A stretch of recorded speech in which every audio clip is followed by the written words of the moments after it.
So I've been talking about needing to do this video for over a month now, probably 2 months, and it's not a video I really wanted to make, just because. Am I clipping on my audio? Hey, no, I'm not. Uh, I just don't want to have to even talk about prices, but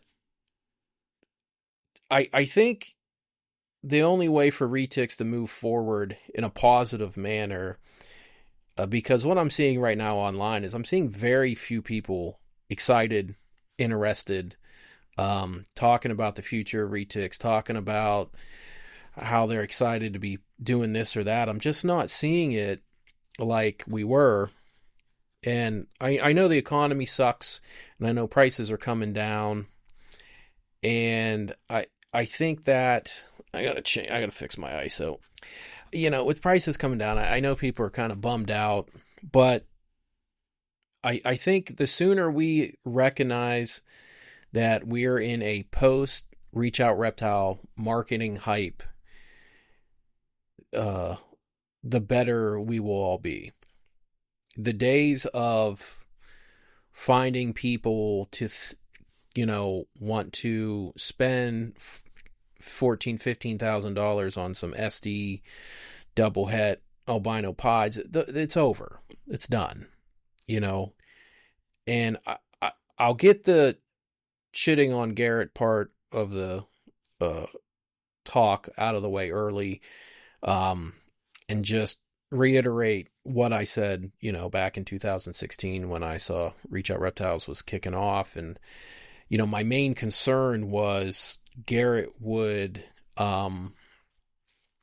utilize the same marketing tactics he used at Prehistoric, hyping shit up, putting a very high price on it, getting a handful of people to bite on it, and then the market trying to correct for those high prices by everybody having high prices, and then nobody really selling much.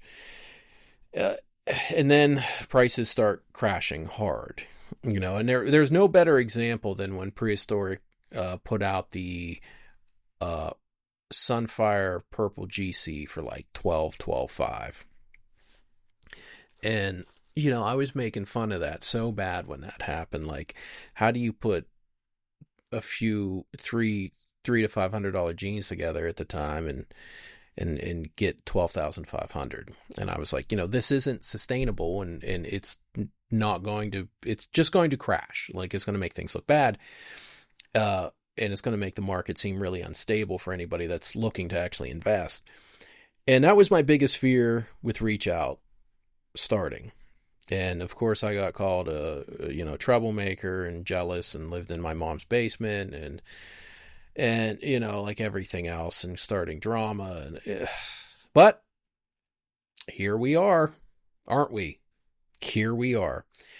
So as that style of marketing that Garrett uses is similar to like how you see a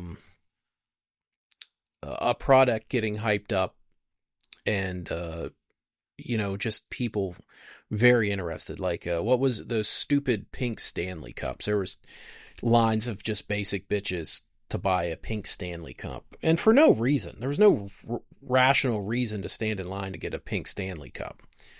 And not to shit on anybody, there was no reason for you to spend $30,000 on a single animal, or $15,000 on a pair of double het Superdorf albino pieds, when for $3,000 to $5,000 you could make an entire clutch of them. So I don't think we're going to see that again anytime soon, let's say that. And if you look at Reach Out, it's obviously what they're doing. They're pivoting away slowly but surely from Retix. They got gators in, they got iguanas in, they got monitors in, and with that big facility, that's the potential to make that more of a place for people to come look at reptiles versus being a breeding facility. And there was never, retics in general were never, the market was never big enough or stable enough to warrant a facility that size. And I've always warned about that. And I've always said, keep it small, keep it in your basement. But, you know, where we're at today is we are in a place where the market has adjusted to the hype, and the economy was a big part of that. A lot of the money that was coming in was the Trump economy, and then the COVID bullshit money, which I don't understand why anybody thought that was a good idea to print all that money out of fucking thin air just to have people wasted. I was at, I don't know if I've ever put this on a video before, but I was at Walmart to get paper towels because I ran out of paper towels while I was cleaning. The day the first check dropped, I believe it was a Wednesday. So I go up Wednesday night to Walmart to get paper towels, and it's just a sea of assholes with fucking flat screen TVs in their carts. Like, and like they're these big flat screens, so they don't fit in the cart. So they're like half stuck in there. And, you know, they sold out of fucking flat screens that day because my one cousin works there. She's telling me about it. I'm like, well, I'd assume so, considering everyone had anywhere from a 50-inch to 75-inch fucking TV in their cart. And I was just trying to get paper towels. So, you know, so that was a big driving force. And of course, all that money ran out. And then we got the Biden-Harris, well, if you want to call it a presidency, because I don't think we really know who the president is, because I'm pretty sure it ain't Biden. And that's just been one disaster after another, from unnecessary proxy wars to totally destroyed border, human trafficking, sex trafficking, massive amounts of fentanyl. I mean, it's just like the country's a fucking mess. And then, you know, we're so broke because we gave all our money to assholes. You have the southern part of the East Coast just completely devastated, and the news doesn't even want to cover it because FEMA's out of money. And I'm going off on a tangent, but back to retics. It was inevitable that the marketing style of Garrett would create the bubble, and the bubble would pop, which is what I warned long before it ever even happened. So we're in a market now where everyone's broke. And we sell an animal that no one really needs, and we sell it within a industry that, you know, retics are very niche in the sense that they probably only represent, I don't know if it's nowhere near 1% of the reptile market. It's retics maybe represent, I'm going to say less than 0.01% of the reptile market. It's probably significantly lower than 0.01%. And if you eliminate bob sales, it's nowhere near 0.01%. You take bob out of the equation, and retics account for essentially nothing. So that's where we're at. But there's still a lot of cool things that can be done with retics, and there's the future, as far as I'm concerned, is really bright for retics, for the potential. And I say that not looking at what I'm seeing online, not looking at Morph Market, not looking at everyone's down and out kind of demeanor right now. I'm saying that because of what I'm seeing in my collection. And what I'm seeing in my collection over the last few years is my localities have held price. Ternates have not dropped price since I first produced them in 2018. That's probably some kind of world record for a retic not losing value. You know, Halma's fills, they're right there. So I think it's in a good place for localities, with the exception of the localities that got overpriced, or the localities that were maybe not as quite as pure as the driven Kalatoa snow said they were, but you know, but they stabilized, you know, and I knew they would, and they came back down to where they should have been. But the problem is they should have never been that high. If TK Kalatoa, the most established line of Kalatoa that, well, we know how that all worked out. They should have never been at $5,000-$6,000 to begin with. That's where the problem arises. And, you know, Karampas, why the fuck are they 10 grand? Like, why? It makes no sense. They were $350 wholesale. That's what I paid for them. I sold them for like $1,500 a pair. So this artificial inflation on prices under the guise of hype/scarcity obviously created this bubble. And it was a bubble that wasn't sustainable, had to pop, and then along came COVID, then along came the Biden-Harris brilliant decision-making and just blew up the motherfucking economy. So that's where we're at now. And you got 1,000 plus retics for sale on Morph Market. Pricing is all over the place. That's the craziest thing. When I've been trying to figure out how to adjust my prices for my morphs, I try to go on Morph Market, and this basically the same animal is anywhere from $400 to $1,800, depending on who's trying to sell it. And I don't even know how to wrap my head around that such a large end from end to end of pricing. But what I'm going to try to do with my pricing from now on is my morph locality cross stuff. My plan is for at least a dwarf, super dwarf blood that I'm using.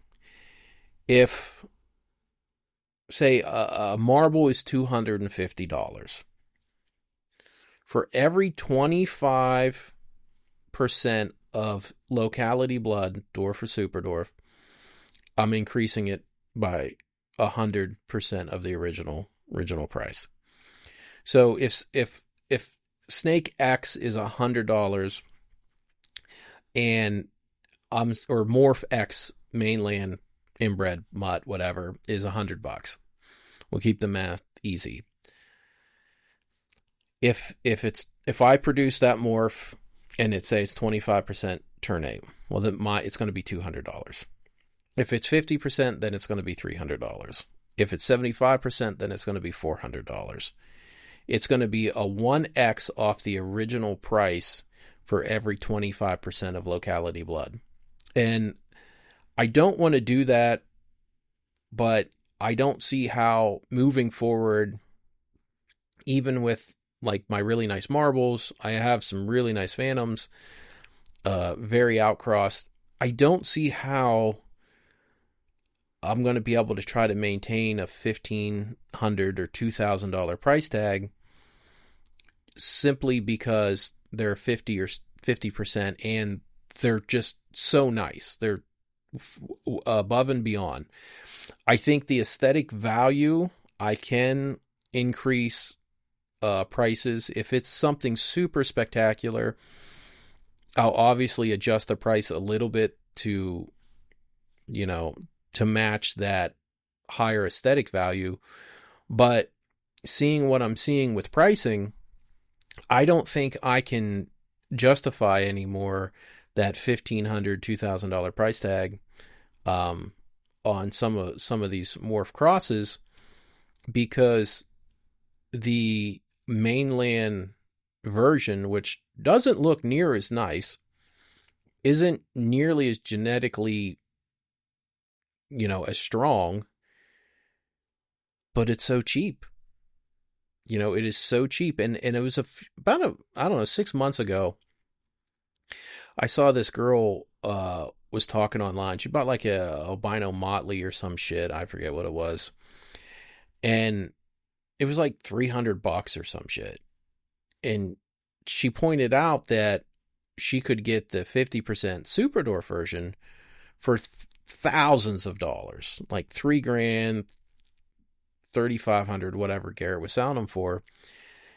And she opted to go with the mainland version for a few $100. And her logic was, well, looking into this, I'm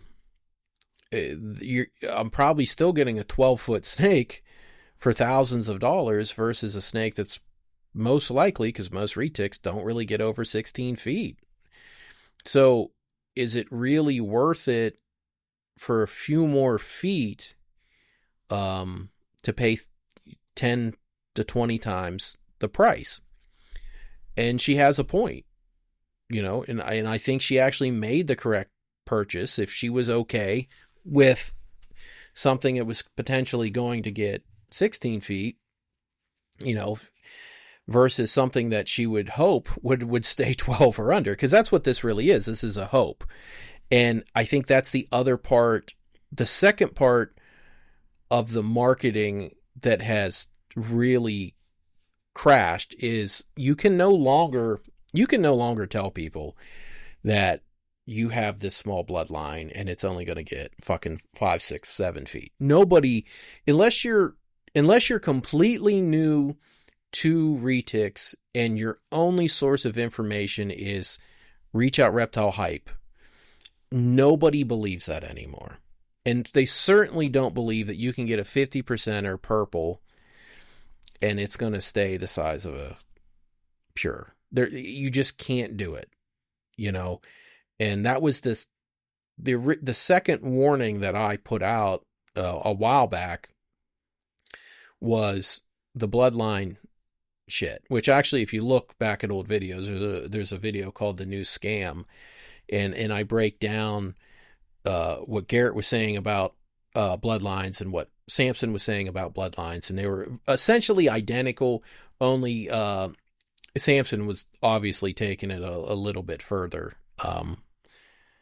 If I remember correctly, it was a marble or something, 75% Super Dwarf. Reach Out was claiming 5 to 7 feet, and then along comes Samson, and he was claiming 25% Super Dwarf, staying the size of a pure. So you had Reach Out claiming that the 75%ers were going to stay smaller than your average pure, and then you had Samson claiming that his 25%, because his bloodlines were so small, were going to stay the size of a pure. And I just don't think, I think that marketing is dead too. Between the information that you just see keepers that got into this stuff, they're reporting their sizes now on these snakes that are 3, 4, 5, 6, 7 years old. When you look what like Lucas and Nathan are putting out on the Retic Lounge, and they have a lot of the Reach Out Reptiles kind of community, part of their community too. So that's the second part of the bullshit hype marketing that's dead, that's also negatively impacting sales, because no one's believing that you're getting this 50% Super Dwarf that's going to get only going to be as big as a bull snake. No, hardly anybody's believing you can get a pure Super Dwarf that's only going to be the size of a bull snake. So, I hate to lower prices, and I know, and I don't want to sound arrogant, but I'm going to start putting stuff up on Morph Market. And that means I'm now going to be on the main site and competing with people that are producing the same morphs that I'm making, but they don't look anything like what I'm making. And my prices are going to be adjusted accordingly on that 100x or one, well, you know what I'm saying, that system of 25%, you increase by 1. So if it's 25, it's then let's say a tiger, $100, 50% ternate, $200, which I don't think tigers are that cheap. I think they're more like, or 25% ternate would be $200. I think tigers are more like $150, like cash. That's what somebody's be happy to take. So a 50% ternate tiger is going to be $450. And that's how I'm pricing. And I think if more breeders would just accept a kind of standardized pricing system when people that are looking to buy snakes, if they get online, get on Morph Market and see some kind of semblance of just a system that everybody's kind of using for pricing, they'd probably feel a little bit better about it instead of trying to navigate why, Bob's OGS are, $300-400 and Nerds are, $1,000, because that doesn't make any sense. But I really think moving forward with pricing, as long as we accept the fact that this is a post Reach Out Reptile marketing situation, then I think we'd all be much better, and we could have a much brighter outlook for the future of retics, instead of just seeing it as, well, TK Kalatoas, they were 5-6 G's a pair. Now, I think Garrett's letting them go for males as low as, $800 or something like that, $900. And you see this massive decrease of, by half minimum for a pair.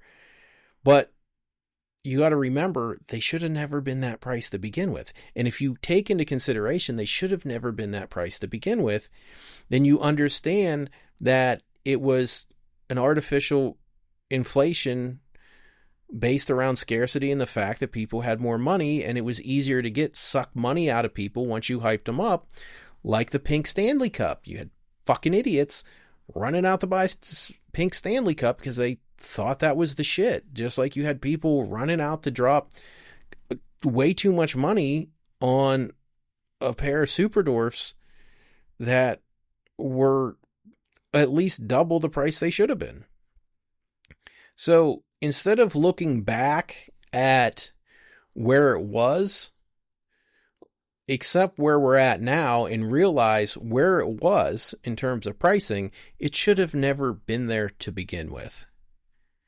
And now that that's gone, just let it be gone.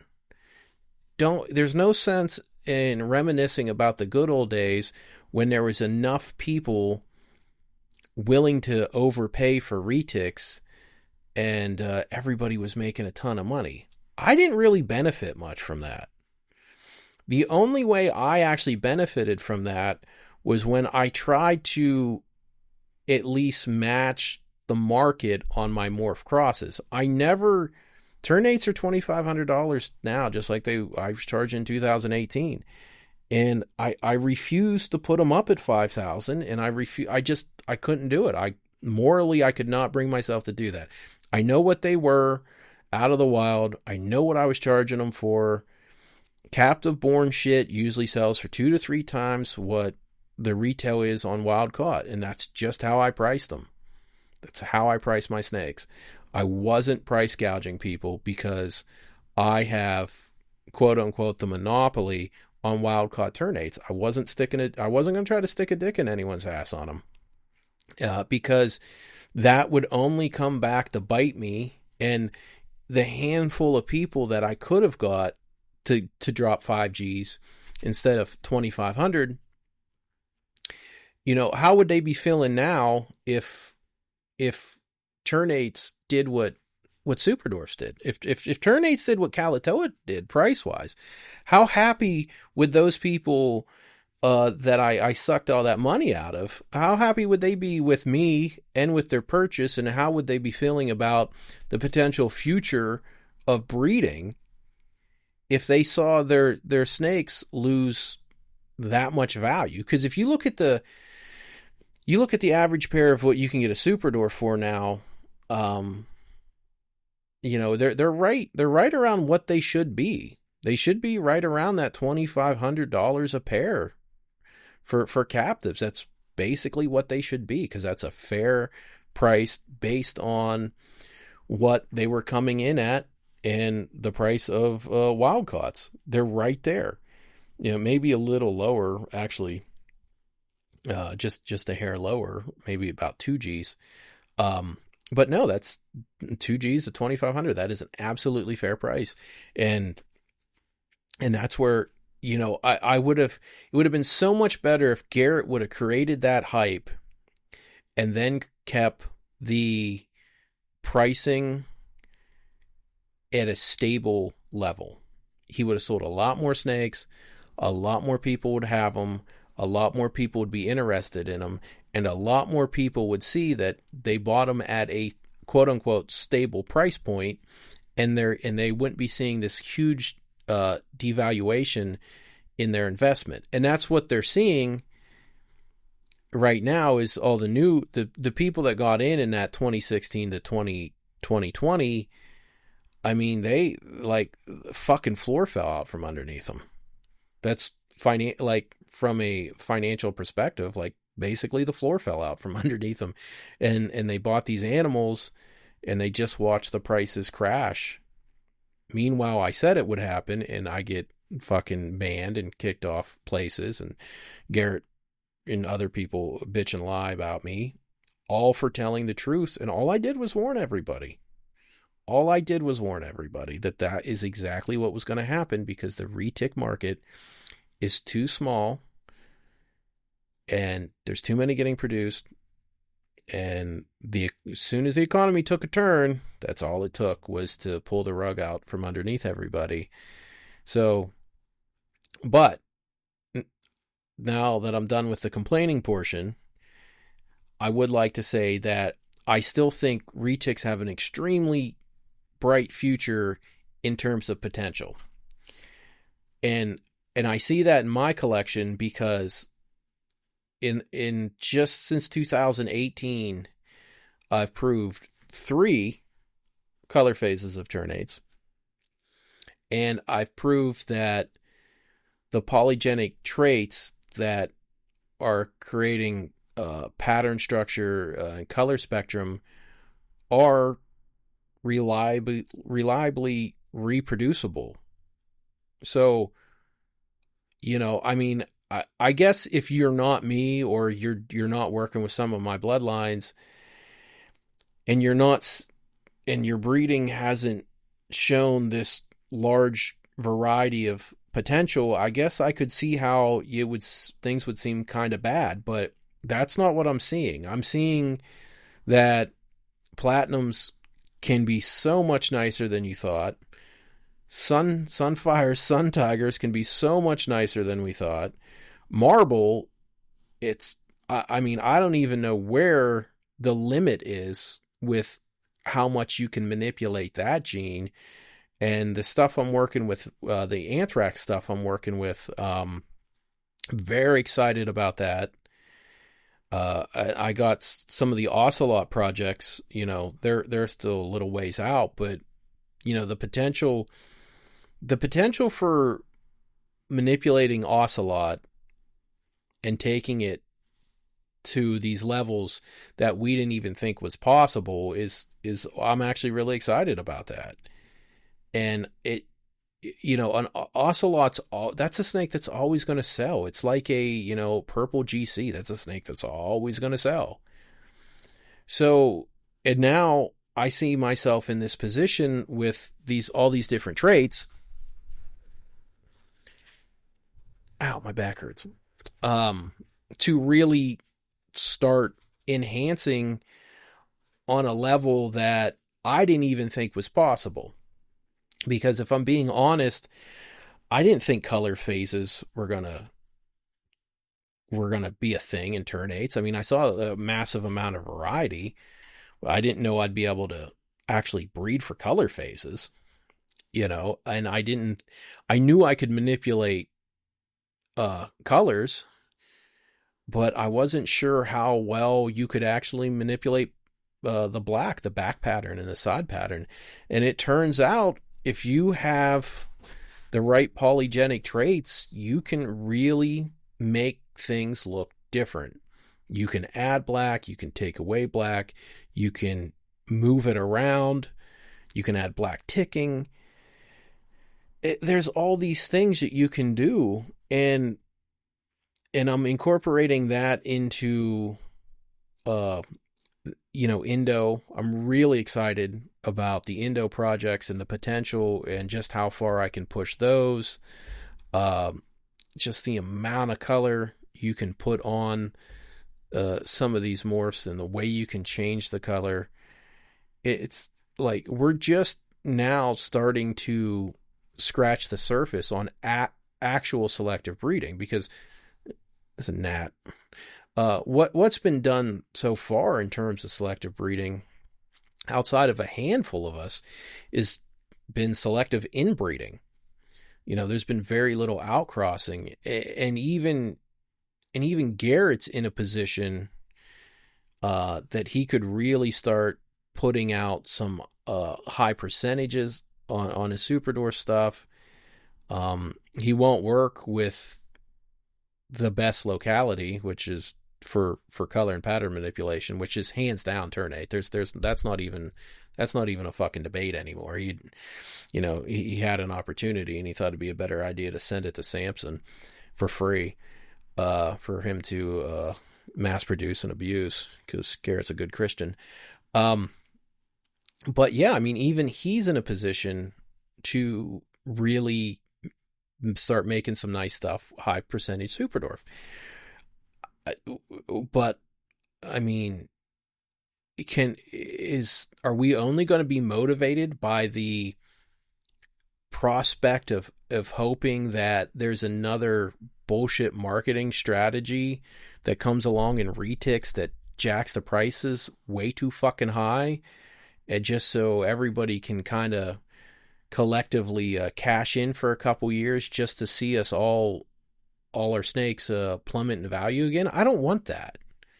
I would rather maintain a fair price long term than try to cash in for a year, 2, 3, 4 years if you're lucky, just to have it all go away. So I'm really hopeful for the future of Retix, and it's not just it's not just the morphs and the localities. It's going to be a mix of those. You're like, if you're going to move forward with Retix, you're gonna have to have 3 to 5 localities, and you're gonna have to have an arsenal of potential traits to manipulate pattern and color. And if you don't, you're fucked. So I mean, the future of Retix is bright, unless you fall into the category of somebody who is too goddamn dumb to recognize the future of polygenic trait and color and pattern manipulation. If you understand that, then you're going to be just fine. And I'm seeing a lot more people understand that. Like how nice the Super Malukus were, the handful of Philatoas that Andrew made, Chris Hoke, or Hokey, sorry buddy, I forget how to say your last name. He just made those super Tambalongan crosses. You got Lucas with his Super Dwarf Soleils, which I wish I would hit on them when I tried to make them all those years ago when I got slugs. But I'm glad to see all these years, 10 years later, Lucas doing it. It's, Halmas are untapped. Tambalongans are untapped. Mindanaos are untapped. Ternates are pretty much untapped outside of my house. And you got all this Super Dwarf blood to downsize it with, and you got all these polygenic traits to manipulate color and pattern with. We can all move forward making really nice stuff. We don't have to be locked into the same old and just watch prices just fall and fall and fall and get discouraged by it. No, we set a system of pricing, we stick to that system of pricing, and we constantly strive to produce better looking stuff while adding in locality blood that effectively is downsizing while enhancing. And that's the future. And if you're not doing that already, you're already behind. So if you're moving forward and you were one of those people that paid a little too much for your snakes, don't worry about it. It sucks, whatever. You'll make your money back and you'll make a profit, but you have to do it wisely. But you're not going to make your money back if you're only if you're missing pieces of the puzzle. And the main pieces of the retic puzzle is polygenic traits, having a decent group of locality animals that possess those polygenic traits, and having enough super dwarf blood for downsizing, and mixing them all together with morphs and constantly pushing the aesthetic value of that morph forward. So if you stick to that, you'll be fine. I really think retics are in a much better place than people realize. And then I'm going to be doing a podcast with somebody that's I'm really excited to have on. I'm not going to give it away, but hopefully in the next week or two, this individual is going to be on, and I think this is going to help bring some maybe some excitement back to retics. This is somebody who's been away for a while, and it's time for them to be back, and real happy to be working with this individual, and hopefully collaborating on some projects to make some really outstanding things. So but yeah, like I said, just get the right animals, get the right polygenic traits, and get the right morphs, and don't worry about what prices used to be, because what prices used to be, they should have never been that to begin with. So let's just move forward, keep making nice animals, and you make nice animals, they will sell. They might not sell for tens of thousands of dollars, but they will sell, and they will sell for a decent price. And as long as you're constantly advancing what you're doing in the right direction, you'll be completely fine. So, but yeah, so I'm looking forward to having a podcast episode with this individual, and I think some people are going to be surprised about this one.